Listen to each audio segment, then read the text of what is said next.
잠시 후 10시입니다. 잠시 후 10시 뭐가 있길래 기사 보겠습니다. 사법 슈퍼위크, 오늘은 한덕수, 26일은 이재명. 오늘은 한덕수 총리의 탄핵 심판 선고가 잠시 뒤인 오전 10시에 있을 예정이다라는 거죠. 현재 시각 8시 19분을 막 넘어가고 있습니다. 이제 2시간도 채 남지 않았다라는 거죠. 네, 대체 잠시 뒤인 그럼 10시 어떤 결론이 날 것이냐. 권성동 원내대표는 이렇게 전망을 했어요. 잠깐 들어보고 오실까요?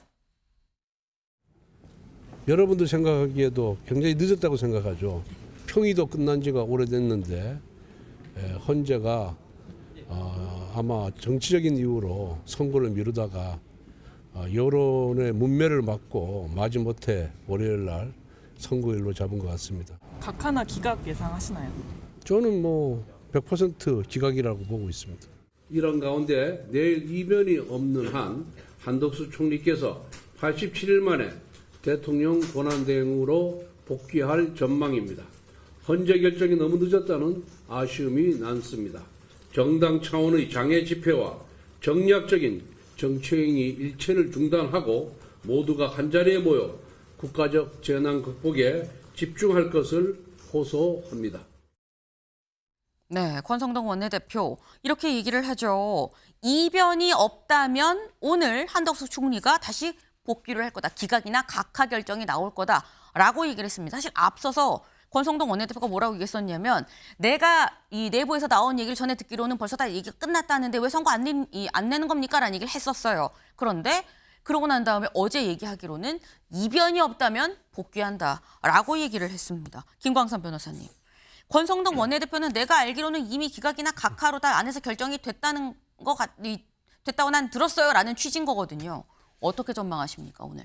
저는 개인적으로는 네. 각하님이 기각 결정이 나온다고 보고 있어요. 그리고 이제 대부분의 전문가랄지 법조인들도 각하나 기각 결정이 나올 것이라 이렇게 예상을 하고 있죠. 그래서 일단 다 복귀 준비까지 하고 있는 걸로 알려져 있습니다. 이제 그 이유는 여러 가지가 있지만 일단 첫 번째는 탄핵소추 사유와 관련해서 이게 이제 헌법 법률 위반이냐 이런 문제가 있거든요. 그런데 전체적으로 보면 대통령 권한대행으로서 어떤 헌법재판관을 임명하지 않은 기한이 굉장히 작고 또 상설특검이랄지 이런 거에도 마찬가지고 그다음에 법률은 거부권 행사했잖아요. 김건희 여사 특검법하고 최상병 특검법 이런 것들 또 국무회의 소집과 관련해서 대통령과 내란죄의 공범이다 이런 식으로 탄핵소추 사유에 적시를 했는데 지금 수사 결과랄지 전체적으로 보면 내란죄가 아니고 비상계엄을 말렸다는 취지 아닙니까?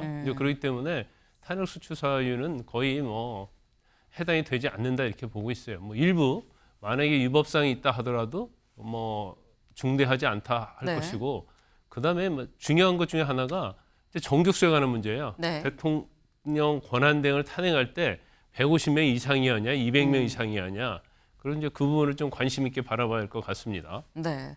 그러니까 지금 김광선 변호사님께서 나도 권성동 원내대표처럼 기각 또는 각하일 것 같다. 다만 그 사유가 뭔지를 좀 보긴 봐야 되는데 더불어서 지금 이 탄핵 정족수가 대통령 대행일 경우에 150명으로 봐야 될지 200명으로 봐야 될지 이 여부도 좀 관전 포인트다라고 말씀을 주셨어요. 지금 김광선 변호사님께서는 권성동 원내대표 말처럼 전반적으로 이 법조인들은 다 오늘 선고 결과가 기각, 한덕수 총리가 돌아오는 거다라고 지금 말씀을 하셨는데 과연 민주당에서도 그렇게 생각을 할 것이냐라는 거죠. 이소영 의원의 얘기 잠깐 들어보고 오겠습니다.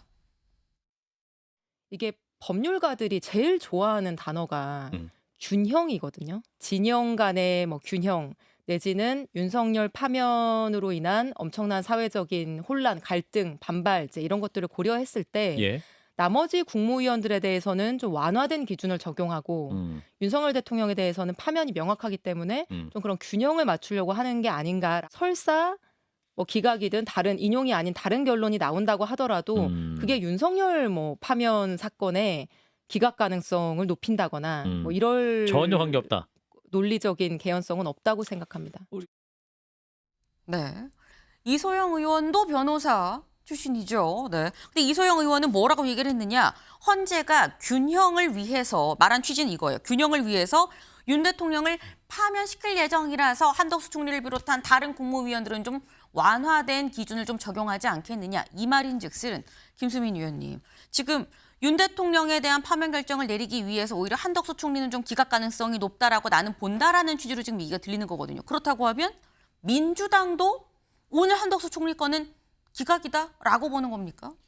일단 근데 방금 나왔던 얘기들은 적확하지는 않은 것 같아요. 네. 헌법재판관들이 각 그 비소추인들의 사안들을 개별로 놓고 판단한 거기 때문에 대통령을 파면시키기 위해서 일부러 다른 국무위원이라든지 강요에 대해서는 기각할 거다 이렇게 보는 거는 맞지는 않을 것 같고, 근데 이제 민주당에서는 아마 이 처음에 탄핵 소추를 할 때 취지가 네. 이것이 반드시 인용될 것이다라고 생각하고 한다기보다는 계속해서 한덕수 총리가 헌법재판관 임명을 하지 않겠다라고 얘기를 했었고, 그리고 좀 그 전에 있었던 사실 국무회의를 비상계엄 당시에 제대로 했는지 이 부분에 대해서도 이제 한덕수 국무총리가 제대로 이것을 만류를 했는지, 나아가서 이제 도의적으로 이것을 제대로 감당했는지, 사실 일례로만 치면은 계엄이 선포되고 난 다음에 저는 사실 한덕수 총리를 포함한 국무위원들이 네. 이 국무회의가 열리지 않았기 때문에 이 계엄은 무효다라고 선언하는 것이 공직자의 양심에 부합했다고 봐요. 근데 그런 것들을 하지 않았다. 이런 것들을 좀 종합해서 일단은 직무를 정지시킨다라는 이 차원에서 했다고 보기 때문에 야권에서도 이게 기각이 반드시 될 거다, 인용이 될 거다 네. 이렇게 믿고 있지는 않은 것 같고, 이제 야권이 대비를 해야 될 일은 또 기각이 되면은 이것이 잘못된 탄핵 소추였다 이런 공세들이 많을 텐데 사실은 검사 3인 탄핵 소추의 결과만 보더라도 거기도 보면은 기각은 시켰지만 그렇다고 해서 탄핵 소추권이 남용된 것은 아니다라는 네. 취지의 판단이 나왔거든요. 그런 부분들을 부각시키면서 그래도 어쨌든 그 파면감은 아니었으나 직무정지 정도는 시킬 수 있는 사안이었다 이런 식으로 이제 논리를 좀 대비를 하지 않을까 그렇게 전망을 합니다. 네. 민주당에서도 당연히 한덕수 총리에 대한 이 탄핵안이 인용이 될 거라고 생각하고 낸 건 아니었을 거다. 다만 어떤 이 징계, 처벌의 어떤 그런 경고성의 느낌으로 내면이 있기 때문에 일단 직무를 정지하기 위해서 낸 측면이 있다라고 지금 말씀을 하셨어요. 근데 지금 전반적으로 여야 할 것 없이 오늘 잠시 뒤에 나올 결론, 대략 1시간 반 뒤에 나올 결론은 기각 혹은 각하, 어쨌건 다시 한덕수 총리가 복귀하는 방안이 될 거다라는 말씀인 건데 실제로 총리실도 다 함께 써볼까요? 총리실 한덕수 복귀 기대 대국민담화 NSC 소집 준비. 총리실에서도 한덕수 총리가 복귀할 준비를 미리미리 하고 있다라는 거죠. 여기 좀 보겠습니다. 한덕수 총리 기각 각하되면 바로 정부청사로 출근할 예정이다라는 거예요. 담화문의 내용도 대략적으로 이런 게 나올 것 같다라는 거죠. 담화에선 국민 통합을 우선 강조하지 않겠느냐. 그리고 트럼프 등 해외 정상이랑 통화도 추진을 할 거다. 하지만 이런 걸 준비하지만 대외적으로 총리실은 차분히 결과를 좀 지켜보고 있습니다. 라는 입장을 내놨다라는 거죠. 네. 지금 이 한덕수 총리, 이 총리실에서는 당연히 복귀를 하지 않겠느냐라는 생각을 좀 갖고 있는 것 같아요. 그래서 좀 이것저것 좀 준비를 하고 있다라는 건데 여기 좀 사진을 같이 보겠습니다. 어제 날씨가 좋았죠. 광안리 해수욕장도 북적북적할 만큼. 한덕수 총리도 공관에서 산책을 하는 모습이, 운동복을 입고 산책을 하는 모습이 포착이 됐습니다. 근데 한 총리 얼굴에 표정은 사실 없어요. 김수민 의원님. 한덕수 총리는 선고 D-1일 어제 공관을 산책하면서 무슨 생각을 하고 있었을까요? 네, 일단 세간의 예상으로도 기각 쪽이 조금 더 우세한 그런 상황이거든요. 네. 그러면 본인 입장에서는 더더욱 기각을 자신을 하고 있을 거다라고 볼 수가 있는데, 근데 뭐 이걸 꼭 좋아할 일만은 아닌 것이, 사실 이제 선고 결과에도 기각이라고 하면서도 이런 것이 담겨져 있을 수도 있어요. 헌법재판관을 임명하지 않은 것은 어쨌거나 잘못이다.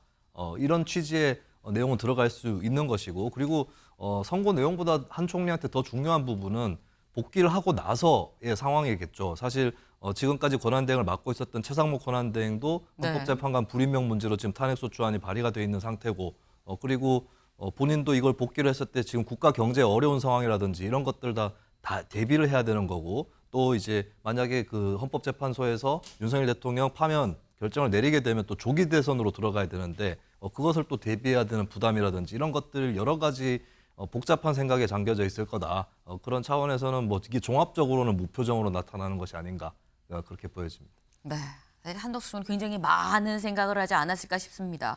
서로 내가 기각이 돼서 다시 청사로 돌아간다고 해도 내 앞에 펼쳐져 있는 이 많은 것들을 어떻게 헤쳐나가야 할 것이냐라는 생각이 많지 않았을까라는 생각을 해봅니다. 그런데 이 한덕수 총리에 대한 선고, 저희가 사실 대부분 뭐 기각 돌아오지 않겠어라고 얘기를 합니다만 그럼에도 불구하고 주목하는 이유가 있죠. 왜? 다음 기사 보겠습니다.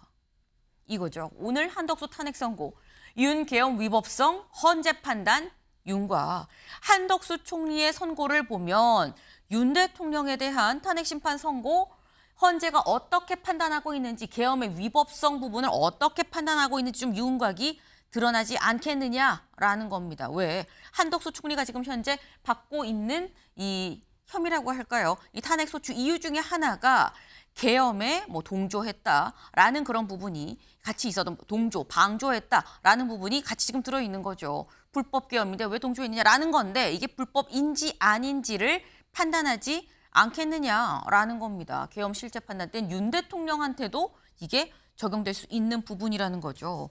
구체적으로 그럼 계엄의 위법성 뭘 보고 알 수 있냐? 저희가 보통 이걸 얘기를 합니다. 저희가 보통 얘기를 할 때 국무회의의 이 절차적 정당성을 좀 갖고 갔느냐라는 얘기를 하는 건데, 김광삼 변호사님, 계엄 선포 국무회의 절차적 요건을 헌재에서 지켰다고 볼까요? 안 볼까요? 일단은 이제 지금 탄핵 소추 중에 하나가 네. 국무회의를 소집해서 윤 대통령의 내란 행위와 공모, 묵인, 방조했다. 이게 탄핵 소추 사유 중에 윤 대통령이 겹치는 부분이거든요. 네. 그런데 이게 묵인, 방조를 따지려고 하면 그 전제로서 이제 비상계엄이 유헌 유범이냐 이걸 따져야 하기 때문에 여기서 비상계엄에 대해서 어떤 판단을 하느냐에 따라서 윤 대통령에 대한 탄핵 심판의 결과도 달라질 것이다. 이렇게 예상을 하는 거고요. 그다음 두 번째는 국무회의를 소집했잖아요. 그 국무회의 때 뭐 공모 묵인 방조했다고 하는데 이 국무회의가 실질적으로 요건을 갖추었느냐, 이제 그 부분도 판단할 가능성이 커요. 이것도 윤 대통령의 비상계엄의 절차적 요건인 국무회의 심의, 이거와 연계성이 있다고 볼 수 있고, 그다음에 세 번째가 그 내란죄 처리 부분인데, 네. 지금 한덕수 권한대행에 대해서도 탄핵소추 사유 중에서 내란죄가 아니고 내란 행위가 들어가 있었는데 이제 그 부분을 철회했고, 또 대통령에서는 내란죄를 철회했잖아요. 네. 그래서 이 부분도 사실은 겹치긴 하는데, 앞에 제가 말씀드린 뭐 비상계엄의 유연 유법성 그리고 국무회의 심의, 이게 실질적으로 있었느냐 없었느냐 이걸 제쳐두고 네. 그거 이제 판단을 할 거니까, 그 내란죄 관련된 부분은 사실은 한덕수 총리의 탄핵 소추 사유 중에서 내란 행위 자체는 내란죄도 아니고 내란 행위거든요. 이게 본질적 부분이 아니에요. 그렇지만 대통령의 탄핵 소추 사유에서 내란죄는 본질적 부분이기 때문에 네. 이걸 같이 볼 수는 없어요. 단지 철회를 한 거에 대해서 헌재가 어떻게 판단을 하느냐, 네. 이제 그 부분에 대해서 우리가 아마 주목할 부분은 좀 있다고 봅니다. 그래서 지금 한덕수 총리의 이제 아까 말씀드린 그 세 가지 부분에 대해서 헌재에서 어떻게 판단하느냐에 따라서 윤 대통령의 결과에 가늠자가 되지 않느냐, 그렇게 지금 뭐 얘기를 많이 하고 있는 거고, 근데 경우에 따라서는요, 비상계엄이 유헌이냐 유법이냐 이걸 판단하지 않고 아예 네. 그냥 국무회의 과정에서 뭐 공모나 뭐 묵인 방조가 없었다. 그래서 비상계엄이 설사 유헌인 유법이다 하더라도 판단을 하지 않고 보류하고요. 네. 그렇게 갈 가능성도 커요. 왜냐하면 여기서 딱 판단 내려버리면 네. 대통령의 탄핵 심판과 관련된 거에서 추론을 해볼 수가 있고, 그렇기 때문에 또 어떻게 보면 한덕수 권한대행에서는 그 부분을 구체적으로 판단 안 해도 결정이 가능하기 때문에요. 그럼 요것만 짧게 하나 더 여쭤볼게요, 김 변호사님. 네. 지금 말씀처럼 위법이라고 하더라도라고 얘기하고 다음 이 판단으로 넘어갈 수 있다라고 말씀하셨는데, 아까 말씀하신 것 중에 이번 탄핵안 150표가 정족수냐 200표가 정족수냐라는 것도 같이 걸려 있는 거거든요. 그러면은 만약에 다른 게 다 위법이라고 해도 정족수가 200이어야 되는데 150만 넘었기 때문에 이거는 뭐 판단할 수 없는 부분입니다라고 나올 가능성도 있는 겁니까? 그 가능성도 충분히 있죠. 아마 충분하다. 헌법재판관 중에 일부는 네. 그런 의견을 내고 있는 것 같아요. 근데 이제 그건 다수가 되어잖아요. 네. 그래서 각하로 갈 가능성이 정말 있느냐 없느냐, 그건 뭐 결과를 지켜봐야 하는데, 네. 이제 각하가 돼버리면 아까 제가 말씀드렸던 쟁점 이런 것들을 판단할 필요가 없어요. 그렇죠. 실체적인 판단이거든요. 절차에서 문제가 있기 때문에. 그런데 또 각하가 되냐 기각이 되냐 이게 상당히 또 논란의 소지가 있는 것이, 각하가 돼버리면 국회에서 한 탄핵소추 의결이 무효가 되는 거거든요. 네. 그러면 이제까지 권한대행 직무정지된 상태에서 최상목 권한대행이 한 행위 자체가 이게 유효하냐 무효하냐 그런 또 논란이 있을 수 있어요. 이제 기각이 된다고 하면 그 논란은 좀 별로 없을 거예요. 네. 근데 각하가 돼버리면 이제 법적으로도 그런 논란에 휩싸일 가능성이 크죠. 네. 지금 말씀은 각하가 되면 오히려 논란이 커지기 때문에 오히려 기각적으로 갈 가능성이 높지 않겠느냐라는 취지의 말씀을 하지만 각하도 전혀 가능성이 없는 건 아니다라는 말씀을 지금 하셨는데 말씀하신 거는 다른 것도 뭐 봐야 되지만 내란죄 부분이 상당히 핵심이 될 수 있다라는 말씀을 하셨어요. 이게 약간 조선일보의 오늘 보도와 좀 맥을 같이 합니다. 조선일보 뭐라고 얘기를 했는데 내란죄 철회가 핵심 쟁점이다. 헌재가 어떻게 판단할지 관심이다라는 거예요. 요거 사실 이 김수민 위원님 지금 뭐 윤 대통령 한덕수 총리 다 요 내란죄 부분 처리했는데 요거 오늘 관련해서 입장이 나오지 않겠느냐 요걸 뺀 거에 대한 헌재의 입장이 나오지 않겠느냐라는 전망이 있거든요. 그런데 내란죄 형법상 내란죄를 탄핵소추 그 사유서에서 뺀 거 이 네. 부분은 진작부터 쟁점이 됐던 거고 이것 때문에 각하가 될 거라면 판결은 결정은 일찍 났을 것이다라고 저는 생각을 합니다. 그리고 네. 이 동일 사실의 범위를 침해하지 않는 그 한도 내에서 적용 법조를 철회하는 거는 형사재판과 탄핵심판에서 다 가능한데 형사재판에서는 공소장 변경을 하죠. 법원의 허가를 얻어서. 근데 탄핵심판은 더 쉬워요. 탄핵심판에서 적용법조 철회하는 거는 탄핵소추 사유를 철회하는 것보다 더 못 미치는 것으로 해석이 됩니다. 실제로 네. 2015년에 헌법재판소에서 발간했던 주석서에도 그렇게 나오고 국회가 추가로 의결을 해야 되는 것은 새로운 탄핵소추의 소추 사유를 추가하는 거. 네. 이 정도에서 국회가 새로 의결을 해서 그걸 추가를 할 수 있을 뿐이지 동일 사실 범위 내에서 적용법조를 빼는 것은 공소장 변경을 형사재판에서 하는 것보다 더 쉬운 것으로 그렇게 보이거든요. 그렇다면은 이런 뭐 기존의 어떤 법적 해석이라든지 또 지금까지 취해왔던 헌법재판소의 태도랄지 이런 것들을 봤을 때는 형법상 내란죄 때문에 이것을 각하시키지는 않을 것이다라고 좀 전망을 하는 게 맞는 것 같고 형법상 내란죄는 이제 같은 사실 범위 내에서 이거에 어떤 적용을 법조를 적용을 할 거냐 이 네. 문제에서 비롯된 것이기 때문에 자꾸 80%가 없어져 버렸다 이런 식으로 몰아가는데 사실 범위는 똑같아요. 똑같은 사실 범위 내에서 적용 법조만 달라진 겁니다. 네. 다시 말씀드리지만 그거는 탄핵 소추 사유를 철회한 것보다 더 낮은 수준이다.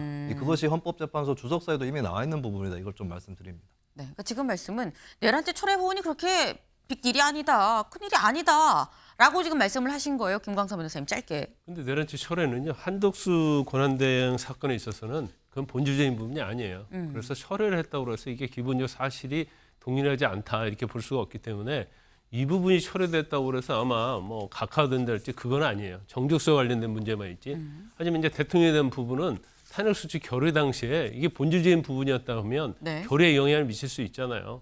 그러면 이건 뭐 각하 사유도 될 수 있는 그런 상황이다 이렇게 말씀을 드립니다. 아니다. 윤 대통령 상황에서는 각하 사유도 된다라는 말씀이에요. 사실 이런 부분은 오늘 지금 말씀을 들어보면 한덕수 총리 거만 보고도 사실 알 수가 없는 거다라는 말씀이기 때문에 요거는 실제로 윤 대통령 선거가 좀 같이 좀 짚어서 봐야 되겠다라는 생각을 좀 해봅니다. 근데 그렇다고 하면 대체 윤 대통령 선거는 언제 나냐라는 거죠. 조선일보 오면 같이 볼까요? 요 기사 말고. 이번 주 일정 빡빡한 헌재, 윤 4월 선고 가능성이 나온다라는 거. 여기 캘린더를 좀 같이 보겠습니다. 사법 슈퍼위크 시간표예요. 오늘 헌재에서 한덕수 총리의 탄핵 심판 선고가 있죠. 그리고 법원에선 윤 대통령 형사 재판이 있고요. 이재명 대표 이 대장동 1심 이 재판이 또 있습니다. 그리고 내일 헌재는 하루 쉬어요. 그래서 민주당에서는 요날 빨리 윤 대통령 선고를 해야 되는 거 아니냐라고 얘기를 하고 있는데 요날 이재명 대표 법원에선 또 대장동 관련해서 1심 재판이 또 있다라는 거. 수요일에 이재명 대표가 선거법 위반 2심 선고가 있죠. 이재명 대표 2심 선고가 있는 수요일 또 이날은 마침 고교생 학력평가가 있습니다. 때문에 이날 나오진 않지 않겠느냐. 집회 시위가 있기 때문에 윤 대통령에 대한 선고가 없을 것이다. 그럼 목요일은 정기적으로도 선고가 있는 날이죠. 일반 사건들에 대한 정기 선고가 있는 날. 그럼 금요일이냐라는 거예요. 현재로선 이날 있는 거 아니야 라는 건데 이날 못하면 4월로 넘어간다. 3월 28일에 못하면 이튿날 29일, 30일은 다 주말이기 때문에 할 수가 없죠. 당연히 4월로 넘어갈 수밖에 없는 건데 근데 4월로 넘어간다 그러면 사실 이거는 김수민 위원님 4월 18일에 문영배 이미선 재판관이 퇴임을 하거든요. 시간이 정말 사실 없습니다. 네, 일단 근데 이게 언제 결정을 하는 게 좋은 것이냐 이건 말할 수 없는 것이 현재 네. 평의가 세간의 예상보다 길어지고 있는데 왜 그쵸. 길어지고 있는지 이 부분은 우리가 알 수가 없는 것이거든요. 네. 그리고 계속해서 논의를 할 수밖에 없다면은 그거는 끝까지 논의를 해야 될 일이고 저는 일부러 뭐 의견이 갈려 있는데 억지로 8대0으로 모으기 위해서 평의가 길어지고 있다고 보지는 않습니다. 만약에 그렇다면 그냥 갈려 있는 대로 그냥 선고를 하면 되는 거고 사실 네. 아직까지 판결은 하지 않았거든요. 그런 상황에서 뭔가 계속 논의를 하기 위해서 길어지고 있다라고 보여지는 건데 이견이 있어서 이 지금 길어지는 거다. 네, 근데 그 이견이 사실 인용이냐 기각이냐 이게 갈려 있다기보다는 네. 사실 수사 기록을 증거로 채택을 했거든요. 근데 수사 기록 굉장히 방대하고 또 수사 기록하고 변론 내용하고 부딪히는 부분들이 있습니다. 그러면 증거 능력은 인정한다고 쳐도 네. 증명력이 어느 정도냐? 이 증거로 사실에 인정하는 기여를 어느 정도 따질 거냐? 이 부분에서는 의견이 갈려 있을 가능성 이런 것들이 있는 것이죠. 근데 다만 이게 너무 길어지게 되면 국민들도 납득하기 어려운 것이 포고령이라든지 여기서 이미 윤석열 대통령이 군경에서 국회 활동 금지를 명령한 거 아니냐. 국회나 선관위 당일날 통화로 무슨 말을 했는지 이게 중요한 것이 아닌데 왜 이렇게 결정이 늦어지는가 이런 불만들은 커지지 않을까 그렇게 보고 저는 뭐 4월 18일까지 막 넘기고 이런 시나리오는 거의 없을 거라고 보고 네. 뭐 이번 주 아니면 다음 주가 되지 않을까 그 정도로 전망을 해봅니다. 지금 이번 주 금요일 아니면 다음 주 뭐 초중반에는 나오지 않겠느냐라는 취지로 지금 말씀을 하셨어요. 근데 일각에선 오죽하면 우스갯소리로 문영배 이미선 재판관이 18일까지 근무하고 퇴임을 하는 거면 남문연차 다 쓰고 퇴임해야 되는 거 아니냐. 그럼 사실상 4월 초까지 나와야 되는 거 아니냐. 뭐 이런 우스갯소리도 나오는 상황입니다. 김강삼 변호사님, 4월 초냐 중순이냐 사실 이것도 좀 달라요. 어떻게 전망하십니까? 참 갈수록 이제 판단하기 어려워져요. 왜냐하면 네. 우리가 예상했던 것들이 계속 시간이 늦어지고 있는데 이번 주에도 제가 볼 때는 이제 27일, 28일 아니면 뭐 넘길 것이다 이렇게 보거든요. 네. 그런데 사실 이재명 대표 26일 선거잖아요. 근데 제가 볼 때 26일 선거에 같이 하는 것은 거의 불가능하다 이렇게 봅니다. 왜냐하면 지금 굉장히 양극단이 대립하고 있잖아요. 네. 그날 이제 학교를 휴교를 해왔는데 그날 학력 모의고사 평가가 있잖아요. 그렇죠. 그러니까 안 되고 또 이재명 대표 선거였는데 같이 선거하는 것은 너무 또 정무적인 거라는 판단을 받을 수밖에 없어요. 그리고 뭐 내일 선거인데 내일 선거는 이미 물이 건너갔다 이렇게 볼 수 있을 것 같고 27일 선거가 그 정기적인 선거인데 이때 보통 한 50건에서 60건 선거가 되거든요. 네. 근데 이 선거 날이 이미선 문영배 재판관이 마지막으로 선고할 수 있는 날이에요. 27일이. 네. 그래서 제가 볼 때는 내일이나 모레에 네. 27일 선고를 그대로 하겠다고 하면 네. 공지가 되면 네. 27일은 안 되고 28일도 안 될 가능성이 크다. 그렇지만 27일 선고가 공지가 안 된다고 한다면 네. 27일이나 28일 선고될 가능성이 크다. 아하. 그렇지만 이제 현재 확률적으로 보면 이번 주는 넘어갈 가능성이 크다. 왜냐하면 이번 주에 27일, 28일 선고할 것 같으면 네. 한덕수 권한대행 선고를 오늘 하지 않을 것이라고 봐요. 먼저 했을 것인데 네. 이번 주에도 사실은 확률적으로 보면 어떤 평결이 끝나기가 쉽지가 않기 때문에 일단 이게 뭐 일주일 이상 길어질 가능성이 크다. 그러면 일단 국정마비를 국정 혼란을 막아야 하니까 네. 한덕수 권한대행부터 빨리 결론이 이미 난 사안이니까 선고를 하자 해서 잡힌 거기 때문에 한덕수 권한대행의 선고를 우리가 가늠자로 삼는다 하더라도 대통령에 대한 선고는 좀 더 늦어질 수 있다 이렇게 봐요. 그렇지만 마지노선은 네. 4월 18일 이전이 되겠죠. 이미선 문영배 재판관이 퇴임하는 그 이전이 될 겁니다. 네. 그러니까 지금 말씀은 목요일 날 늘 정기적으로 했었던 이 다른 일반 사건 선고들 수십 건을 선고하는 그 선고가 실제로 예정대로 이루어질 건지 안 이루어질 건지 여부를 보면 27일, 28일 요번 주 후반 상간에 윤 대통령에 대한 탄핵 심판 선고가 있을지 없을지 좀 가늠을 할 수 있지 않겠느냐라는 말씀이에요. 하지만 다음 주로 넘어갈 가능성도 상당하다라는 말씀이었습니다. 윤 대통령에 대한 선고가 이 모두의 관심사가 되고 있는 상황이죠. 다음 키워드로 넘어가 봅니다.